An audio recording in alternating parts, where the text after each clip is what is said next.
actually, there's something over here first. The banner sags under the weight of rain and snow, white waves on red. Excuse me. Container, container, I'll turn you nice and red. Container, container, put the logos on. Yeah, he's totally not lost his mind. The lyrics to this container song are being made up as he goes along. The accent is so thick, it's impossible not to notice he's Ubi, from the vanishing peninsula of Ubisunt on Muindi. Container, container, used to be Wild Pines. Container, container, now belongs to Evrart. The tiny man is so engaged in his work, he doesn't notice you. Hi. Evrart, Evrart, Evrart, he looks after everyone. Huh? Well, hey there. How can I help you, mister? I see you are not a union man, mister. Did you get lost? You're not one of them scabs, are you? A shadow passes over his kind face. What is with you people and scabs? I mean, I don't personally mind. Folks is just folks, you know, and folks gotta eat. He doesn't seem to be waiting for you to answer. Just some of the other guys don't look too kindly on the scabbing kind, if you know what I mean, mister. You're Ubi, right? Oh yes, born and raised in Arish, mister. Mum had to leave my dad after he got a bit violent. Took us here to the new world. I was about 10 then, too old to lose my accent then. People say us Ubis are up to all sorts of trouble with sheep and other animals and whatnot. I just want you to know there was never any of that where I come from. No sir, those are just nasty rumours. Yes. So he's Welsh, is he? Thank you for clarifying that, sir. What are you doing with the containers? Oh, I'm just making some covers for them containers here. Yes I am, yes I am. So it's easier for the crane operators to spot them. He waves at the containers towering behind him. What's going on here? Look at the mountains of containers rising behind him. The containers in the yard are green in Wild Pine's livery, and the mountains rising behind Leo is all red in Union colors. It's like some red infection was spreading outwards from the container yard's core. Leo, has anyone told you why you need to change the covers? No, not really.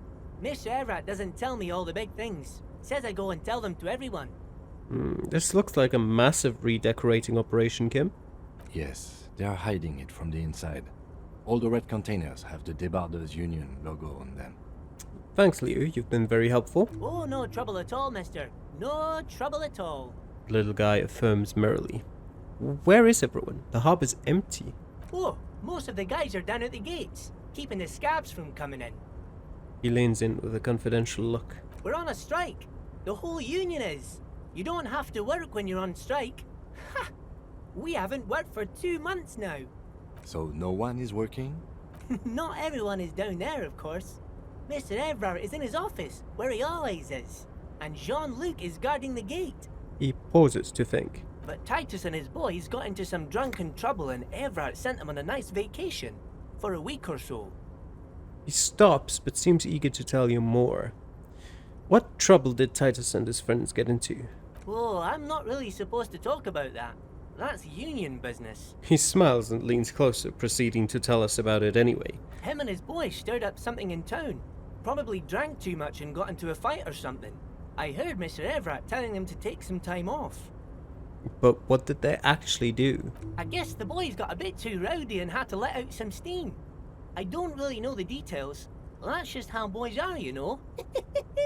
I haven't been in a fight since I was in middle school. Easy, Leo. Let's keep this on the hearties. He looks to you for assistance. Look at him. It's not going to be anything useful anyway. Don't fight it. Better to go with the flow. Okay, Leo, let's hear about this fight you got into. I remember I was the runt of the class. The bigger boys always used to pick on me. You see, I had a bit of a temper back in the day. Flew off the handle like nobody's business. But Mr. Evrart and his brother always came to help. Once they beat old Noel Becker so bad he needed stitches on his head. Noel never started another fight with anyone after this. Mr. Evrart and Mr. Edgar are real nice guys, mister. You should go talk to Mr. Evrart. I'm sure you'll be good friends. He's friends with everyone around here. You're never getting anything useful out of him. It's good enough you found out Evrart has a brother called Edgar and he helped Leo. Do you work here? Yes, yes. Everybody needs a job, and this is mine. I'm Leonard, by the way. Leonard Bellick. But everyone calls me Leo. The little man raises his hand in a welcoming gesture. I'm like Mr. Evrat's right-hand man when Mr. Edgar is out of town, and Mr. Edgar's right-hand man when Mr. Evrart is away. Actually, Miss Beaufort is the right-hand man, but she's a lady. Who is this, Miss Beaufort? The lieutenant looks up at Leo. A real pretty lady with a skin like those douce sucre candy bars my missus likes so much. Them are real nice to suckle on once the dinner is done and me and the missus sit down beside the radio. But I can't listen to the radio all the time. There's so much to do around here and I'm always busy keeping things running here. Yes I am, yes I am. Stay on this Miss Beaufort topic. Hold on. Who's this Miss Beaufort you mentioned? Oh, Lizzie. She is a real sharp tool. Mr. Evrart put her through some fancy school and everything, east of the river. 4 years she was gone, and when she came back, she was all fancy and lawyerly. He respects that word. That's obvious. But she's a real nice girl. Grew up in this here neighborhood, knows everybody and gets along with everyone. Real pillar of the community one day, I'm sure. If me missus and me was to have a child, I'd be real happy if she turned out like her. But she can't have kids. Dr. Lemaitre said so, and she knows about such things. Been a doctor for almost 50 years she has. He sighs and falls silent, watching you meekly with his blue eyes. Law school? Could she be talking about the union fixer, aka the gardener? Okay, so this is the union fixer, the gardener. Looks like it. I'm not sure what a fixer is, but she is a real nice girl. Smart as a whip too. The little guy smiles a disarming smile at you. Telling the gardener you know her name might throw her off. Perhaps something to consider later. What's in that container over there? Oh, that one. That should be empty as far as I know. Lots of containers here have nothing in them. They're just waiting to be loaded up. Told you. I'm looking for the leader of the Dockworkers Union. Oh, you want Mr. Evrart then? He's an awfully nice fellow, he is. Him and his brother are both nice fellows. They've lived their entire lives in this here neighborhood. He coughs, then continues immediately. Guys like Mr. Evrart and Mr. Edgar, his brother, are real good guys. Made Martinez what it is today. Mr. Evrart and Mr. Edgar and I went to the same school we did when we were boys. Patience. Deep down you have the mental power to keep listening. Not many would, but you do. Do not interrupt, Leonard. Had an arithmetics teacher, Miss Bellows. Her real name was Miss Bellams. She was a real pretty lady, but when she got mad, all the boys liked her if you know what I mean, mister. We used to sneak in her yard in the dark and peek through the window. One time we saw Miss Bellows with a fellow. Yes, we did, mister. He looks for signs of disbelief in your eyes. Them was naked too. That's all I got to say about that. Very interesting, very interesting. Thank you for telling me the whole thing. Thank you. Almost forgot. Mr. Evrart is in that container over there. I got distracted telling the story, but he's in there. Yep, that's what I would have assumed anyway. Bye-bye now. He returns to his work. Alright, in we go. Let's talk to this Mr. Evrart.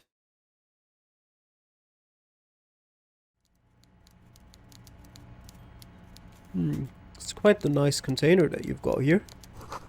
The coffee in the giant thermoses is still lukewarm. A stair made of pallets leading up.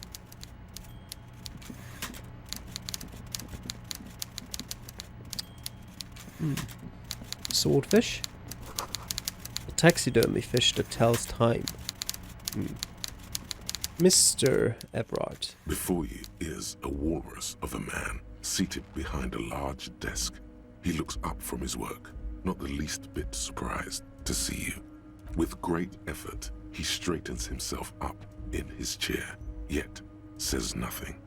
He simply stares at you, with a mixture of expectation and impatience, well bottled. A typical power play. Wait for him to speak first. Show him you've got a backbone. Say nothing. Look him dead in the eye. The one good eye of this man fills you up without even flickering. The other, his lazy eye, is constantly moving like a goldfish in a tank, grotesquely magnified by his +6 glasses. Amblyopia, a childhood condition. For a moment, you don't know where to look. It is unbearably humid in the trailer. Beads of sweat slide down the man's forehead. Keep staring. At first, nothing happens. His face wears a wide and self-satisfied smile. Every now and then, he smacks his big lips. Like a general over his maps, he plots his moves. Judging by the way he's licking his chops, it's going to be a good one. So... He begins to speak, albeit very slowly, purposefully leaving a pause after his opener. Mr. Dubois, Mr. Kitsuragi, how nice that you found a moment to pay a visit to the Debardairs Union. I'm Evrart Clare, head of this little operation here. We're called Mr. Dubois. Please, have a seat. That's new to me. He gestures to a tiny folding chair opposite to his giant desk. The folding chair looks like a torture device. Extremely uncomfortable. You go ahead, detective. Lieutenant nods at you, then the chair. Whatever he has in store for you, it can't be good, he thinks. I'll do my best. Forget about that. What's with this Dubois stuff? You're getting some seriously bad vibes from that name. Why are you calling me Mr. Dubois? Please, Mr. Dubois, let us converse in a civilized manner, as equals. Take a seat. I insist. If you looked at your chair and the chair you're offering me, that is not what I'd consider equal. It's nothing. Yes, that's probably right. It's nothing. Forget about it. Filter it out. He's trying to throw you off your game with this Dubois nonsense. Don't give him the pleasure. I don't sit. It's kind of my thing. Very well, Mr. Dubois. I respect a man with strong convictions. As he nods, his multiple chins move like ocean waves. I, too, have convictions. One of which is that I will not engage with any man who won't face me at eye level. Should you find yourself more amenable in the future, I'd gladly resume our conversation. But until then, I'm afraid I must ask you to leave. He turns back to his typewriter. Damn, that's a nasty play. He's got you. A titan of volition in a fork.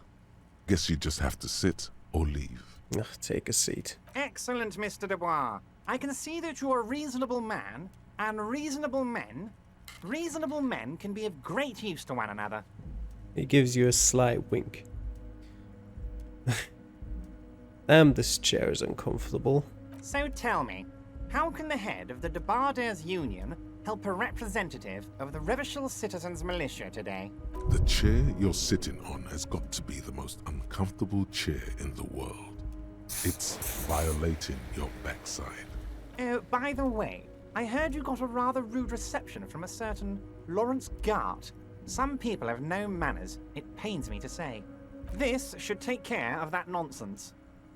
He points to a giant novelty check on his desk. It's absolutely comically huge. It should be sufficient to cover your expenses for a few days and patch over your differences with a cafeteria manager. Go ahead, take it. He points at it again. Hey, that's 25 real. That's good money. Think of all the stuff you could. You said a few days. That's barely enough than 1 day. Shove it up your ass. Yep, we're taking it, but we're not saying anything. Is there anything you'd like to say to me? Or... No. No, it's cool. Cool? I wouldn't go that far. I'm sure there are cooler things than delivering a comically oversized novelty check to a cafeteria manager. But, sure, if that's what's cool nowadays. Now, I'd like to set your mind at ease about one other matter. Your lost gun. Let me assure you, Union people are on it as we speak. I've got my best hounds looking for that lost gun. His slug-like lips move, but all you hear is an echo. Lost gun, lost gun, lost gun. The world is swallowed by a black hole of fear. Only 2 words escape its gravitational pull. Lost and gun. Lost. Gun. Lost. Gun.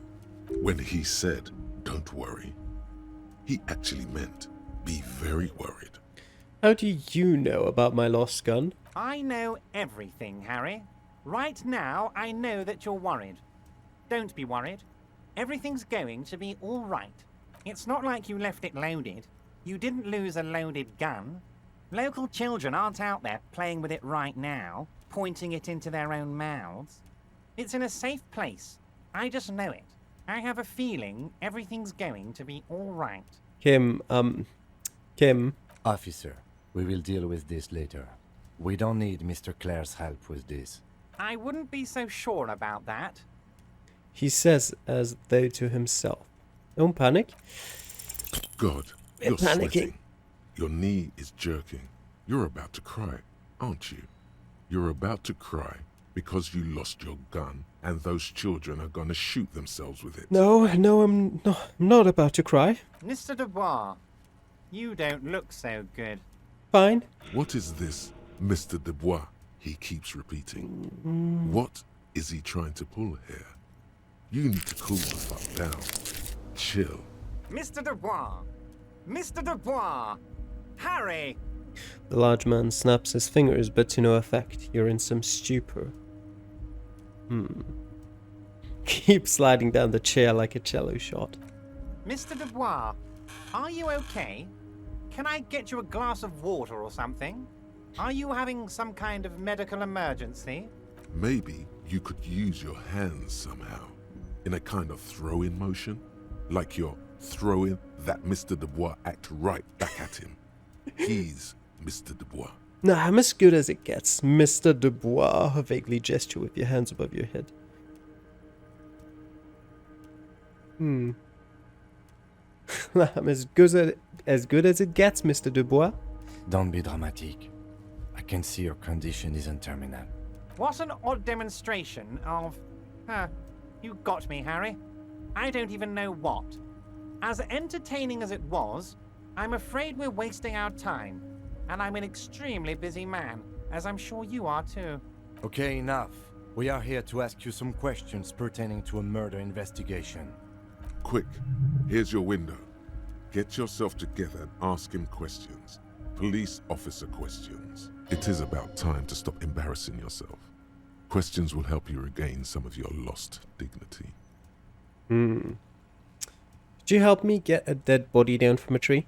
You might have noticed there's one hanging on a tree behind the hostel cafeteria. Oh my.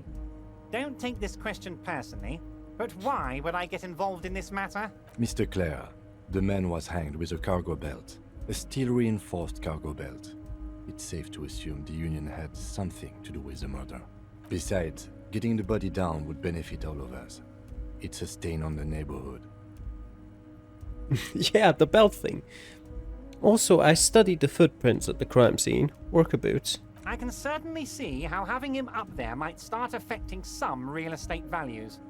He licks his fat lips and smiles. But of course, all joking aside, I am going to help you. He picks up the handset of a radiophone to his right, then clicks a button. Jean-Luc, my boy, I'm sending 2 police officers down. They have a dead body in a tree problem they need help with. Namely, they need it to be taken down. And, Jean, please take it easy with the race science. He's had enough of that. He hangs up and turns back to you. You can find Jean-Luc down at the gates, but you already knew that. Anyway, he's going to help you. Aren't you going to ask me how I got in? Honestly, I didn't want to bring it up, Harry. I heard you have become Measurehead's race pupil. It was a tactic. I needed to get in somehow. It's not like I'm a racist now. Of course, Harry, of course. You're not some kind of a fantastic racist now. And rest assured, no one's going to hear about it. He winks at you. No one's going to know what you did with race there, Harry. Your race bonanza is safe with me. Word of how racy it got will never leave Martinez. Anyway, I assure you, I am a very well-informed man. Information reaches me before I even get the chance to request it. You called me Mr. Dubois. Why? Of course. Let us dispatch with the formalities. You call me Evrart, I call you Harry. That was not what I meant. That's what the hanged corpse called you. Harry. So that's really my name? My God, so it's true. I didn't want to believe it, But you are a fantastic science fiction amnesiac cop, aren't you? What are the odds of that? I think the odds of that are very low. It might be a good idea to hide your confusion. I mean, see what his game is first. My memory is fine. I'm just testing you. So good to hear that, Harry. Apparently my sources were wrong. However, if you did have a spot of memory trouble, I could help you out with my big fat folder. Words flow like a river of honey from his lips. I guess word has already reached him. No matter. No harm done. Are you trying to tell me you've gotten hold of some of our documents? The lieutenant inspects Evrart over his spectacles. Mr. Kitsuragi, would you mind? Me and Harry are talking about his lost identity right now. Asking too many questions will make you look weak. You should maybe focus on the folder. Don't just jump to the folder. That's not smart. Shows you're on the edge. Do some probing first. Where did you get that folder? Ah, this? My friends in your organization gave it to me, Harry. This translates into, haha, you guys are so corrupt. I find that very suspicious. May I have a look? I'm afraid this is meant for Union eyes only, Mr. Kitsuragi. I'm sure you understand. Please continue, Harry. We'll have a look. 72% is decent. As you look at the folder, Evrart covers it with his hand and pets it. Is he trying to hide that it's not a real RCM folder? It certainly doesn't have the RCM stamp on it. That's not an RCM folder. Okay, Harry, you got me. This is from the Census Bureau, not the RCM. Those Census Bureau people are absolutely corrupt. You should do something about them. He got the name from the Census Bureau, and everything else from your actions here in Martinez. Yes, Mr. Kitsuragi from the Census Bureau. Like I said, now I'm actually a very busy man, so is there anything else I can do for you, Harry? That means he doesn't really know anything about you. A pity. The mystery of you will have to remain a mystery for the time being. So the Census Bureau says my name is Harry Dubois. Yes, that's what I said. Try to keep up, okay? Let's move on. Let's talk about my lost gun. Yes, your lost gun. My best men are on it. They're turning every stone, searching every playground, asking kids, grandmas, everyone. Your gun will be found, Harry. Let me assure you of that. It's just a matter of time and effort. The only way to find it seems to be working with him. He might even be holding your gun hostage.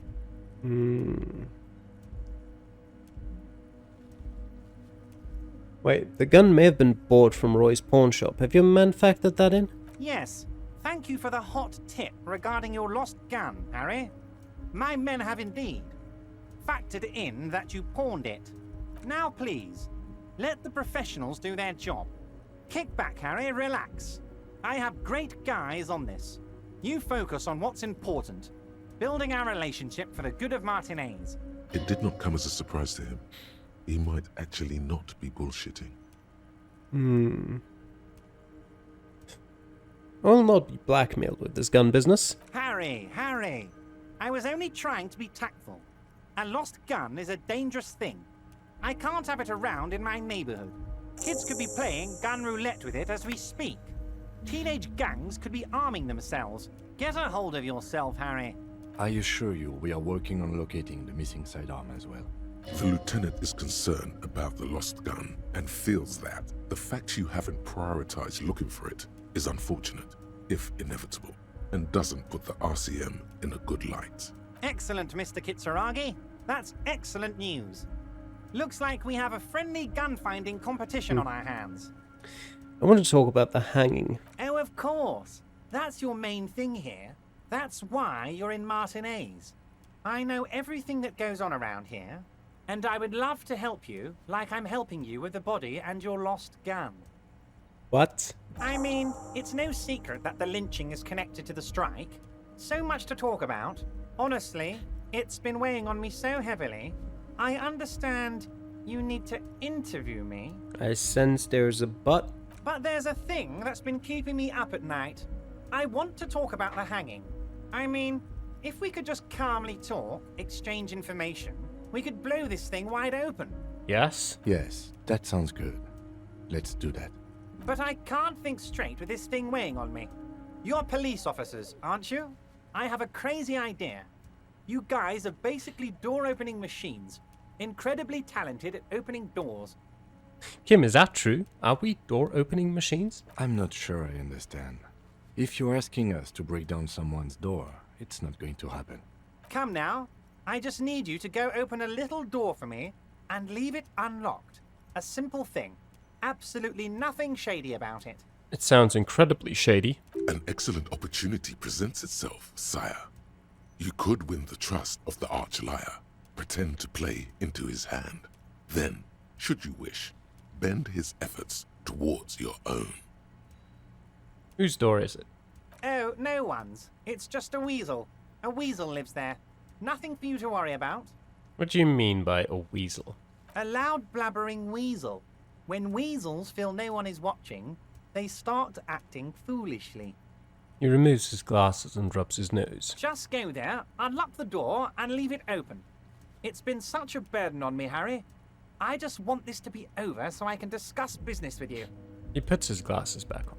Why don't you just open it yourself? Harry, I'm a very busy man, and more importantly, I don't have that extraordinary physique you do. You look like you could run around all day. You want to send someone a message that the police are working for you.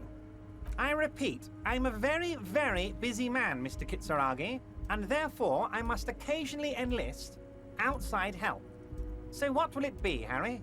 I bet you don't even know anything about the hanging. Harry, my dear friend, I am what people call a local bigwig.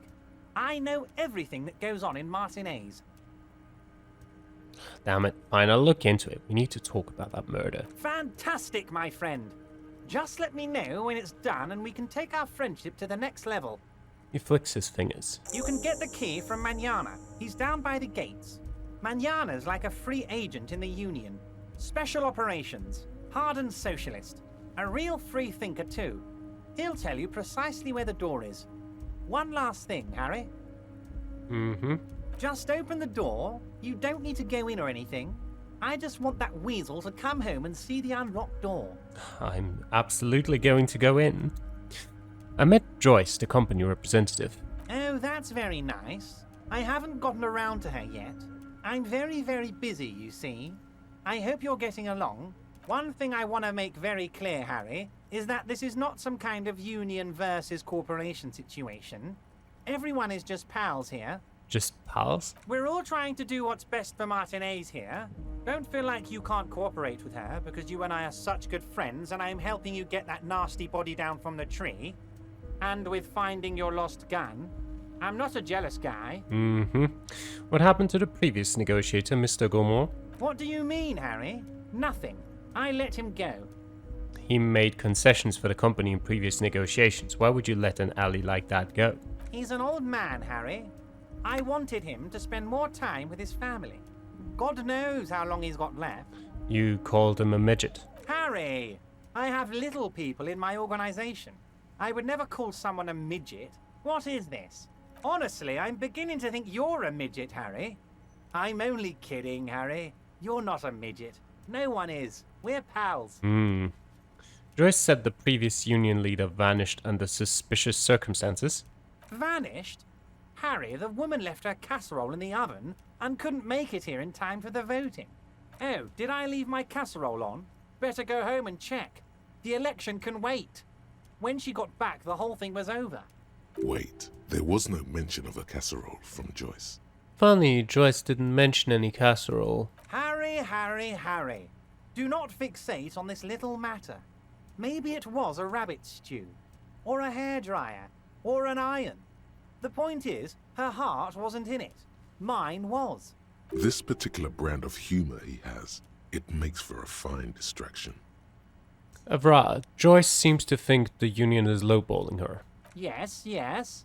Low-balling, of course. This isn't a casino, Harry. Real people, real livelihoods are at stake here. But everything's a casino for those rich types. His expression makes it clear. This is childish and irresponsible behavior. Why haven't you let her in to see you? If she actually wants to see me, she will find a way. Any good negotiator would. And I just don't have anything to discuss with a bad negotiator. He doesn't want to see her. It's as simple as that. Okay, let's talk about something else. Of course, Harry. Let me just assure you one more time. It's perfectly okay to share anything we discuss here with this Joyce. This is a completely transparent organization. Oh, don't worry, I will. I have no interest in what she is doing, but I myself have nothing to hide. Your business is your business, and I respect your privacy. Just remember, none of this is secret. Tell her about all of it. My brother's picture, my singing swordfish clock. Tell her how overweight I am and how I'm helping you find your lost gun. Tell her about everything. Evrart doesn't mind. It is rather interesting to tell people things about each other, isn't it? It was nice telling him about her right now. What's in the container that's outside your office? My dear Harry, there are literally millions of containers in this harbor. I couldn't possibly remember what's in all of them. There's something special about it. It was attached to the Kvarsun crane. Harry, you smooth-talking son of a bitch. Time is a precious resource, and I don't have enough of it to count containers with you. Smooth talking. Maybe that's the way to go about opening the container. You should at least try convincing it. Alright, I'm going to leave now, but we might talk again later. Wait. You need this to get in and out through the gate.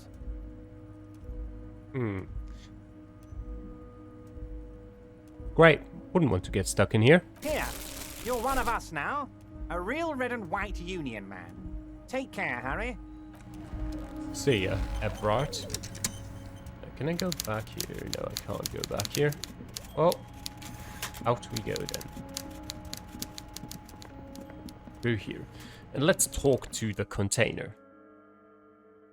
Try and open it with some smooth talking. Whatever that means.